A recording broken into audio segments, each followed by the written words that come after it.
Akua was born in a small Ghanaian village. From the day she could walk, people marveled at her beauty. Her flawless skin, sparkling eyes, and radiant smile made her the pride of her parents and the envy of her peers. As a child, she basked in the compliments, growing up with the belief that her looks were her most valuable asset. Even at school, Akua's charm allowed her to escape punishments, gain favors from teachers, and make classmates compete for her attention.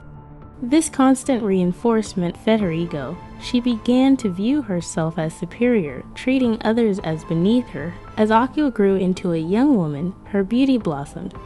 Men from far and wide came to court her, offering gifts and declaring undying love.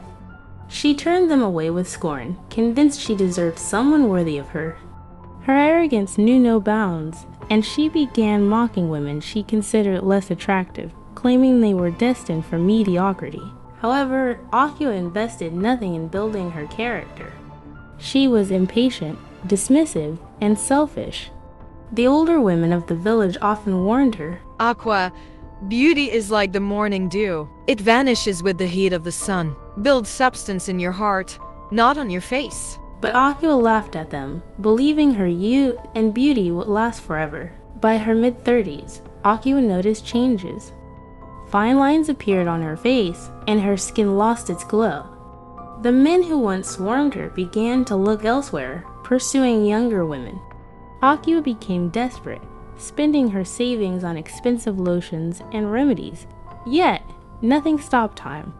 One fateful night, an old woman in the village approached Akua. She whispered of a traditional priest who could reverse time, granting eternal youth and beauty for a price. Blinded by desperation, Akua agreed. The priest lived deep in the forest, his shrine surrounded by eerie carvings and flickering lanterns. He listened to Akua's plea and agreed to help. However, he warned her. To retain beauty, you must feed it with the essence of others. The blood of young girls will keep your skin flawless. Fail to do this, and your beauty will decay faster than before. Blinded by vanity, Akua accepted the pact. She began to lure young girls in her community, offering them gifts or pretending to mentor them.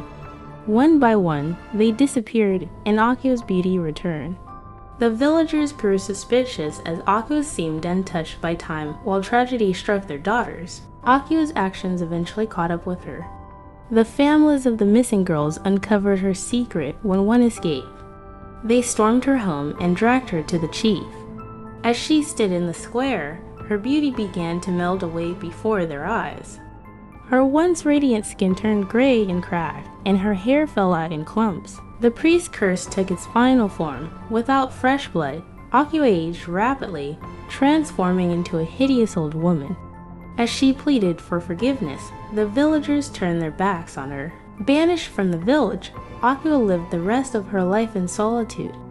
Her reflection in the water was a constant reminder of her downfall.